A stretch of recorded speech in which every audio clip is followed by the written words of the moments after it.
Hello and welcome to the Vicarage here at Penn. I hope you're well and cheerful. Hope you're having a good week. If you're on half term, I hope you're enjoying that. And I hope you have lovely plans for today and know God with you in a special way today. Well, we are looking through 1 Timothy at the moment. I'm already bracing myself for next week when we start a series on Revelation. I'm already doing the commentary back at work for that one. But this week we're looking at 1 Timothy. I've always had a bit of a soft spot for Timothy because Timothy was a young person, a young man in church leadership. And believe it or not, I was once upon a time. I've actually been ordained quite a long time, 28 years. I was ordained when I was 26. I went through the selection when I was 21. I grew a beard to make myself look older. So I've been doing this over half my life.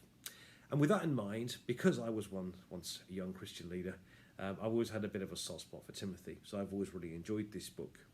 And today's reading is all about Christian leadership and what it takes. So with that in mind, 1 Timothy chapter 3, starting to read at verse 1. The saying is sure, whoever aspires to the office of bishop desires a noble task.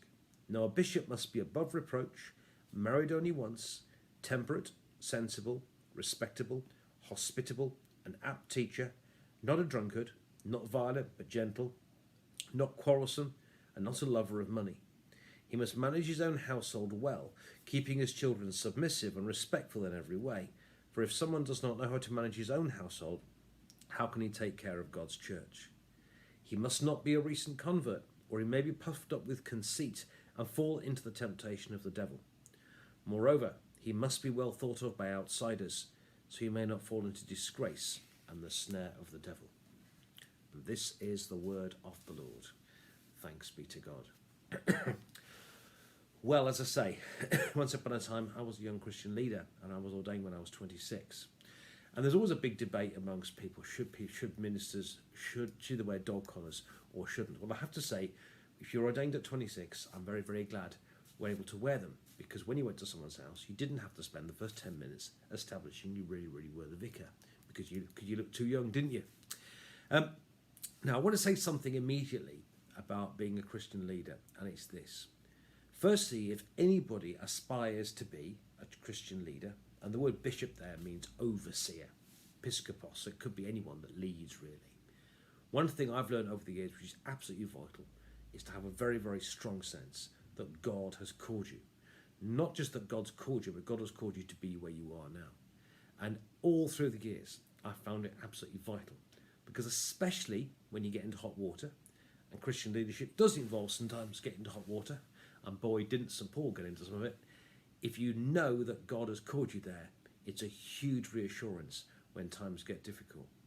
The only place to be in this world is the place where God has called you to be. And I really, really believe that. So it's absolutely vital that you have a strong sense that God has called you to be where you are. Not just that, it's also vital that you have that sense of calling confirmed by the church. And actually, before anybody enters full-time ministry in the Church of England, can't speak for other groups, we have to go through training and selection and so on. And then a bishop puts their hands on your head and then to confirm and what's called ordain you. In other words, the church confirms that they agree that you are called by God, that it wasn't just last night's curry or a nice idea or the food of the family or something. It actually proves, or the church confirms, that they also believe that you're called by God as well. So with that in mind, as I say, if you're starting out, especially if you're starting young, like I did and Timothy did, a sense that God has called you, and also the confirmation of that from the church is absolutely vital. But in our reading this morning especially, I think Paul tells us something quite significant about Christian leadership as well. And it's this. I think it's the difference between charisma and character. Right? Charisma means giftedness. And we all need, if anyone in Christian leadership needs to be gifted in some way, shape or form. And actually the church needs people who are gifted. The church needs people who can preach, who can teach, who can help people, who can bring people to Christ. The church needs gifted people. I think we need more and more gifted people. We need people who are good at stuff, and that's absolutely vital. We need people with charisma, gift. But I think what Paul is saying here is if anybody aspires to lead a church, they need something else as well, which is called Christian character. And I think what he's saying is it's not enough just to be good at things, because we need to be good at things, but I think he's saying you need a bit more. You need what he calls Christian character. You need to also have demonstrated that you can walk the walk as well as talk the talk. And I think that's what he means is what he's saying, not a recent convert, because they might get drifted astray. Because actually someone that's walked the walk as well as talked the talk, somebody who's been a Christian and seen it through thick and thin, is not someone that's going to be pulled away through the temptations of the world, the flesh and the devil, and they come along. Someone that's been around a while, someone who's demonstrated, as I say, that they can walk the walk as well as talk the talk, is somebody who's more likely to remain solid and firm and therefore to be a good leader. So what Paul is saying here is we need people who are gifted, of course, but you need Christian character as well. You need people who won't get pushed around by everything, who can resist temptation and so on. And I think he's saying for all sorts of reasons. Firstly, to avoid scandal. You know, we've all seen the awful newspapers headlines in the past when vicars have gone astray or whatever it will be, and it creates scandal, and it's not good and disheartens people, and it's not a good thing. So the first thing is obviously to avoid scandal. The second thing Christian character does is it demonstrates trust. One of the things about being around it, I mean, I've been here for 13 years. One of the great things about being a long time is that people know you and they know what you're like. And believe it or not, they still trust you, which is rather nice. And after a while, people know that they can trust you. That through difficult times in life, be it funerals, whatever it would be, they know they can trust you, and you know they know they can trust you to help them through difficult times. So Christian character, walking the walk for a while, also demonstrates trust too.